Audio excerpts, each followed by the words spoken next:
is Cleveland. This is our city. This is our team. This is our house. This is the dog pound. Play angry, play ugly, play the way you want the man next to you to play. Step inside the dog pound and you'll get it.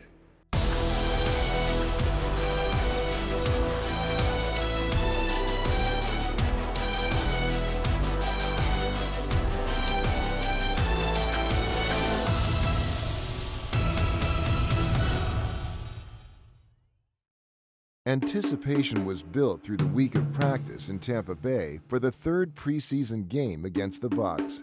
And from the excitement in the tunnel to building strategy on the field, second-year nose tackle Danny Shelton continued to make a statement about why he deserves a prominent role on the Browns' defense. 1, 2, 3, 4. Can't wait to hit somebody. Hey, what a dog pound there, huh? Ho, ho, ho.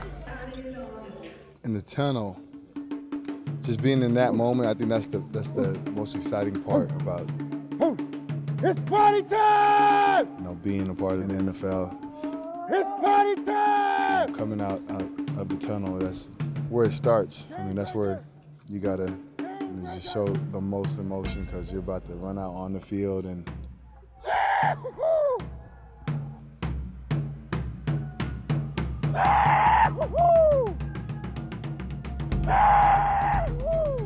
The Samoan warrior call, yeah. Call it the faun.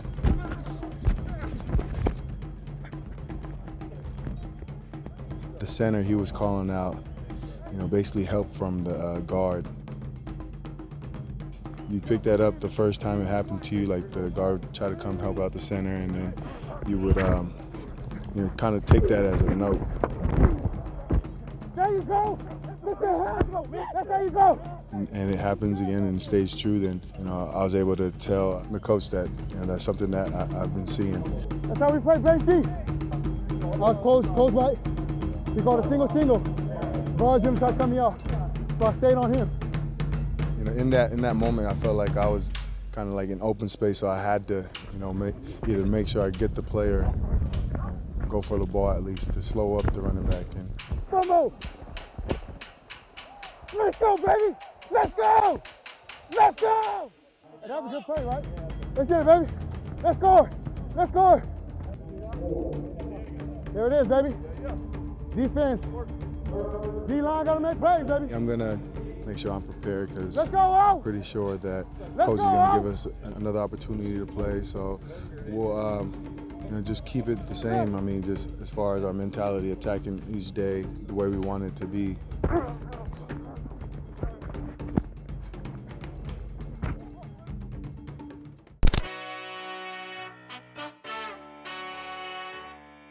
The return of wide receiver Josh Gordon was highly anticipated in Tampa Bay. After more than a year and a half removed from the game, he came back to the field and gave fans a taste of the chemistry he's been building with quarterback Robert Griffin. We see a bright future. We can envision a lot of downfield passing, that's for sure. We can throw the ball.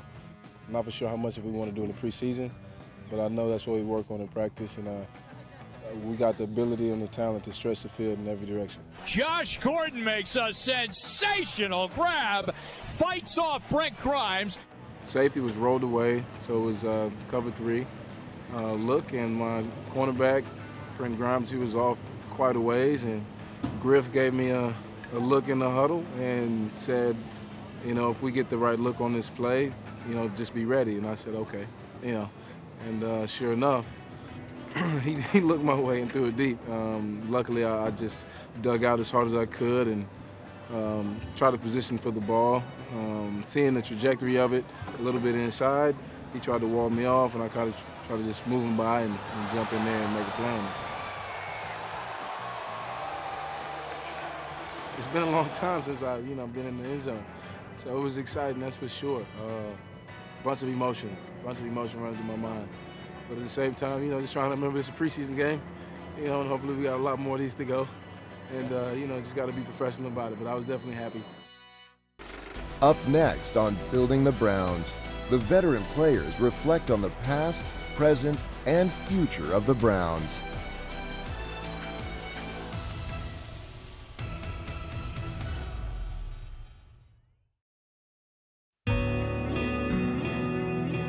On a young team, the influence of the veteran core can make all the difference. And it's hard to measure the value of the 28 years of NFL experience between Joe Thomas, John Greco, and Gary Barnidge. Boys, we just finished training camp this year, and it was a little bit of a hot one, but we got a lot of new guys on the team right now. And was there any new guys that really stood out at your position group, Gary? Tight end wise, I'd say Connor Hamlet really showed. He's out there making plays, spiking the ball in the defense, making one-hand catches. He was doing a good job, but all of our tight ends, all of them were young. So they're all good guys, they're all new, and they're all learning. Out of Connor's celebrations, what was your favorite? He likes to spike the ball, but he did one where he fake spiked it, where he's about to spike it and he didn't. So I like that too, because I don't really celebrate myself. Yeah, why don't you celebrate it all? Can you tell the fans about that? I act like you've been there before. I'm gonna have something this year. I'll have something this year though. I think we have a good group of young guys in our room, especially with the 3 rookies that we have, and. You know, even though it's his second year, young guy Cam Irving, I thought really impressed me because I'd play next to him. From my standpoint, a guy at my position was Spencer Drango. He's a guy that was not quite so heralded coming out of the draft. He was a later round guy, but from the day that he got here, he has looked really good. He's been very eager to learn, and he's picked it up really fast, and I think he's got a great, bright future in the NFL. And I think they did a good job with the draft this year, drafting guys that really like football, and they like being out there and working hard. Now, this is Hue Jackson's first year in Cleveland, Sashi Brown's first year, and they've brought kind of an exciting new message with them. One thing that Hue says over and over again is erase the tape, record a new message. How excited are you about the new staff and the changes that those guys have made this year, Gary? Very excited. As you can tell, Hue wants to change things now, and I think everybody's buying into it and really excited about it. We're really looking forward to the season. Now, John, you and I have had a lot of head coaches since we've been here, but what makes you the most excited about having Hue Jackson as the head coach? I think just his ability just to coach hard and make guys want to play that much harder for him. You know, obviously the culture that he kind of brought with him, we want to expect to win now. He's you know, really shown me that every play and practice is important, you know, every meeting, so it's definitely you're held to a much higher standard.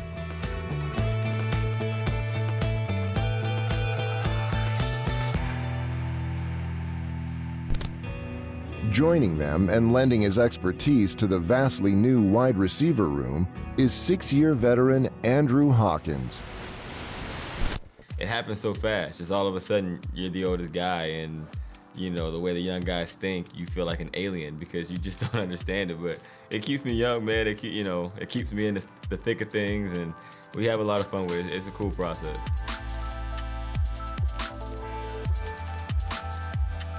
A lot of people think it's just a game, but you put so much energy into this. Like, this controls what I do literally throughout the entire year.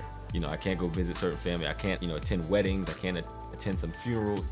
So doing anything else or putting any energy into any other thing is taking away from you doing your job and what's really going to give you the best chance to being around. And that's what I tell the young guys. I'm like, listen, man, we have, you know, every drill, every play, every practice, every game, every meeting, like, you have an opportunity to get better, you know, show someone that you're serious and that you want to be a professional. And, you know, that's the philosophy I take, you know, and anything that happens after that, you got to kind of roll with the punches and continue pushing, because that's what life's about. You know, I have 2 little girls who are 1.5, and then my son is 4. You know, we get breaks in between. Every down second I have is at home with them. And, you know, they come to training camp every day. We run around the field for 20 minutes. You know, that's a tough part, you know, being away, especially now that the girls are old enough to understand that daddy's not here. And, you know, every night when I go see my son and I say goodnight, he says, I want you to stay here, Dad. You know, it kind of rips your heart out, but, you know, you're doing it for them. I mean, that's my motivation. That's why I'm here in the first place. So keeping that in mind is what kind of keeps me pushing through. When you get on the field, it's that sense of, okay, this is what I do it for, you know, and it kind of all comes together, and, you know, that's an incredible feeling. It really is. And, you know, it's just cool. The first time out is always the cool one, because it's like a sigh, like, you know, okay, it's been a long year, and Here we go. It's time to start. Come on, bud.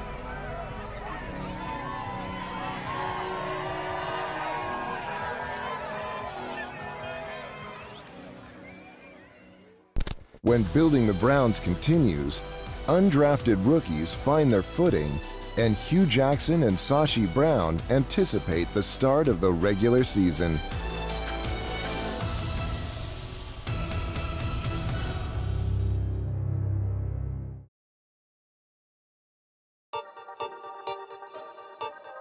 As an undrafted free agent, there's one consistent theme.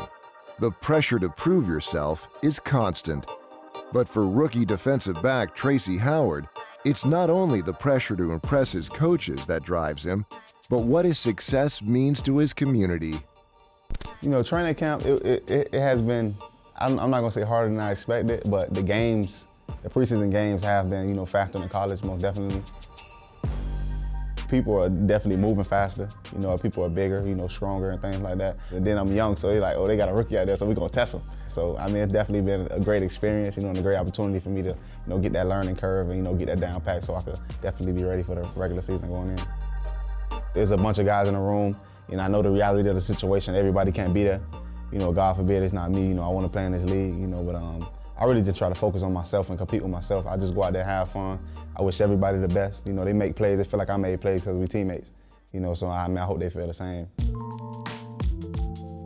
If I do make the 53-man roster and playing in the NFL, it's that knowing that, you know, that I was the platform, you know, for the kids, you know, that's where I'm from, and just for the people to say, like, you know, I watched him grow, you know, as a baby, you know, and just play this game of football, and through the ups and the downs, he made it. And then give people motivation, you know, for the people that, you know, that's really, you know, trying to succeed at something. Maybe it's football, you know, being a doctor, you know, going to school, you know, passing high school, and they can look at me and say, you know, he did it, so, like, why can't I? That's my goal, you know, make my mom proud. You know, that's my #1 goal. I mean, because, you know, where I'm from, like, people don't normally succeed, you know, and take the good route. I really do it for her, you know, and my family. But her most definitely, you know, she's been the rock in my life, you know, always been there. My dad as well, you know, but my mom, she's special. I know just her seeing me grow up and, you know, just be successful, it make her smile and it make her proud, you know, so I know she like bragging, so I try to give her something to brag about.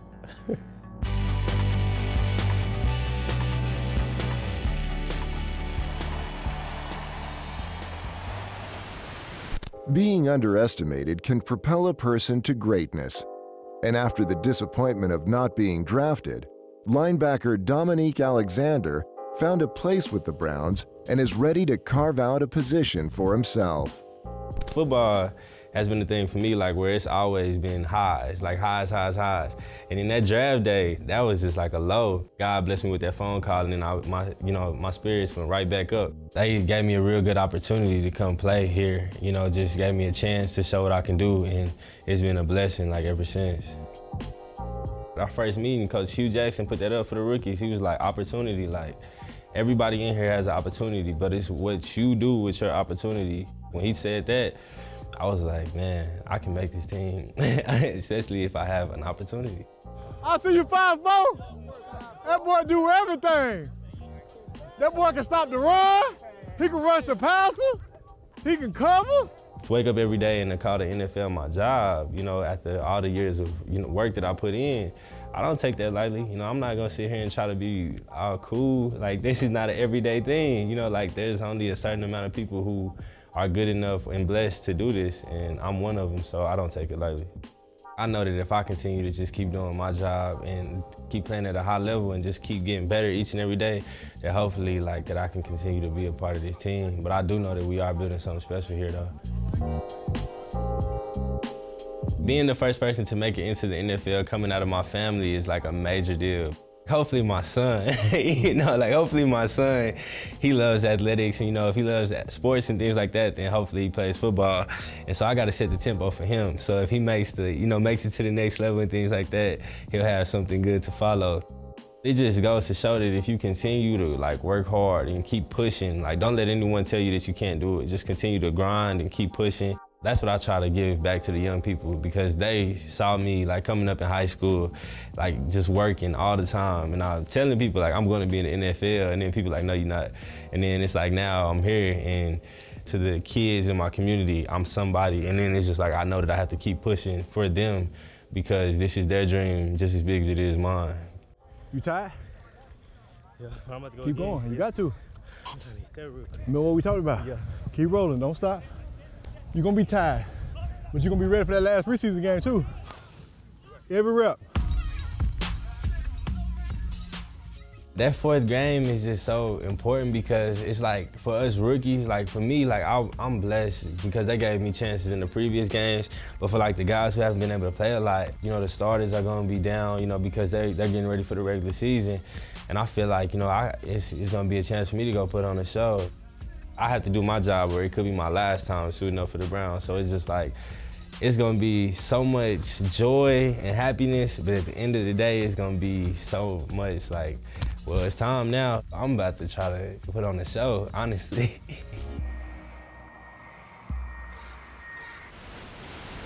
Coming up next on Building the Browns, Hue Jackson and Sashi Brown prepare to take the next step to the final 53-man roster and the start of their first NFL season together.